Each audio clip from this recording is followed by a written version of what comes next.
গাজায় সামরিক যুদ্ধ থামলেও অর্থনৈতিক যুদ্ধের সম্মুখীন উপত্যকাবাসী। নগদ অর্থের ঘাটতিতে স্থবির হয়ে পড়েছে সেখানকার ব্যাংকিং খাত। এই অবস্থায় কেউ কেউ কাটাছেঁড়া টাকা মেরামত করে জীবিকা নির্বাহ করছে, কেউ বা পণ্য বিনিময়ের মাধ্যমেও মেটাচ্ছেন নিত্যপণ্যের চাহিদা।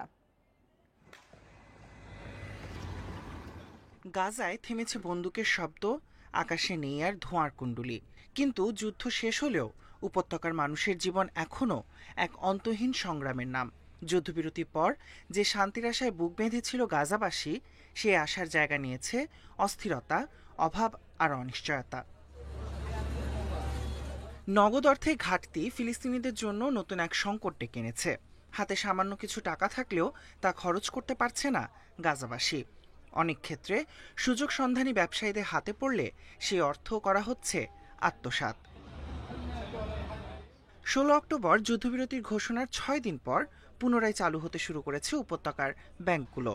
তবে দীর্ঘ লাইনে দাঁড়ালেও হতাশ হয়ে ফিরতে হচ্ছে মানুষদের। এখানে সকাল থেকে দাঁড়িয়ে আছি। অনেকে সারাদিন দাঁড়িয়ে থেকেও নিজের পালা পায় না। হয়তো আমিও এতক্ষণ দাঁড়িয়ে থেকেও শেষ পর্যন্ত কোনো সুযোগ পাবো না। কেউ কেউ ডিম বা চিনি, ছোটখাটো জিনিসেও ব্যাংক অ্যাপের মাধ্যমে কেনাকাটা করছে। তবে বিক্রেতারা অতিরিক্ত ফি নিচ্ছে বলে অভিযোগ অনেকের। এদিকে নগদ অর্থের এই সংকটের মধ্যে কিছু মানুষ নিজের জীবিকা অর্জনের সুযোগ তৈরি করছেন কাটাছেঁড়া নোট মেরামতের কাজ। আমার দিনে প্রায় $9 মতো আয় হয়। তারপর সেই টাকায় একটা পাউরুটি, রাতের জন্য কিছু খাবার কিনি, শুধু বেঁচে থাকার জন্য যেটুকু দরকার। নগদের ঘাটতি এমন এক সংকট তৈরি করেছে যা গাজার মানুষদের জন্য আরো দুঃসহ হয়ে উঠেছে।